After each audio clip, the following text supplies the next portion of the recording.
मोहनलाल ने मछलियां बाजार में बेचनी शुरू की। धीरे धीरे उसकी झोपड़ी एक आलीशान हवेली में बदल गई। वह अब केवल धनवान नहीं बल्कि पूरे गांव का सबसे प्रभावशाली व्यक्ति बन गया। गांव के अन्य मछुआरे, जिनमें विजय भी शामिल था, अब मछलियों के लिए संघर्ष कर रहे थे।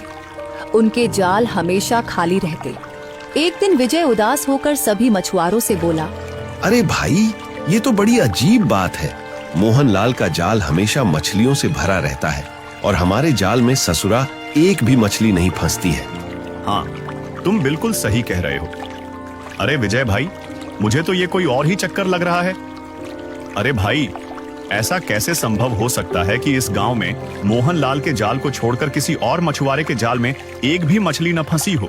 हाँ, कुछ दिन पहले तक यही मोहनलाल समुंदर के किनारे बैठकर केवल रोता रहता था और अपनी किस्मत को हमेशा कोसता रहता था।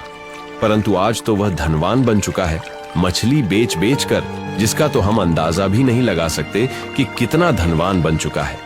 भाई, हम तुम्हारी सब बातों को सही मानते हैं, लेकिन भाई सच्चाई ये है कि इस समय मोहनलाल की किस्मत के सितारे बुलंदी पर हैं और हम सारे मछुआरे इस समय मुसीबत में हैं।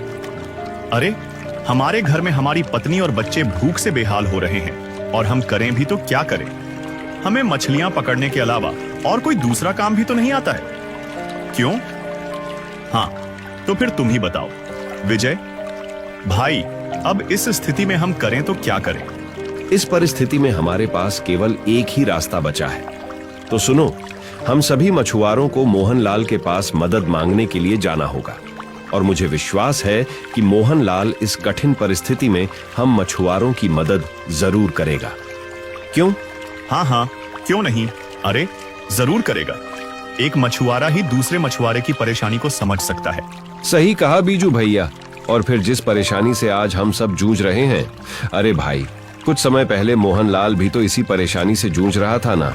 भूख से परेशान मछुआरों ने मोहनलाल से मदद मांगने का फैसला किया। विजय और बाकी मछुआरे मोहनलाल के घर पर उसके सामने आकर खड़े हो गए। मोहनलाल, ये देखो, हम सबकी हालत देखो, हम कैसे हो गए। हमारे जाल में मछलियां नहीं फंसती, हमारा परिवार भूखा है, हम सब भूखे हैं। कृपया हमारी मदद करो, कुछ तो सहायता करो। तुम्हारा चेहरा देखकर मुझे याद आ रहा है। हाँ, तुम तो वही हो ना जो मेरा मजाक उड़ाते थे।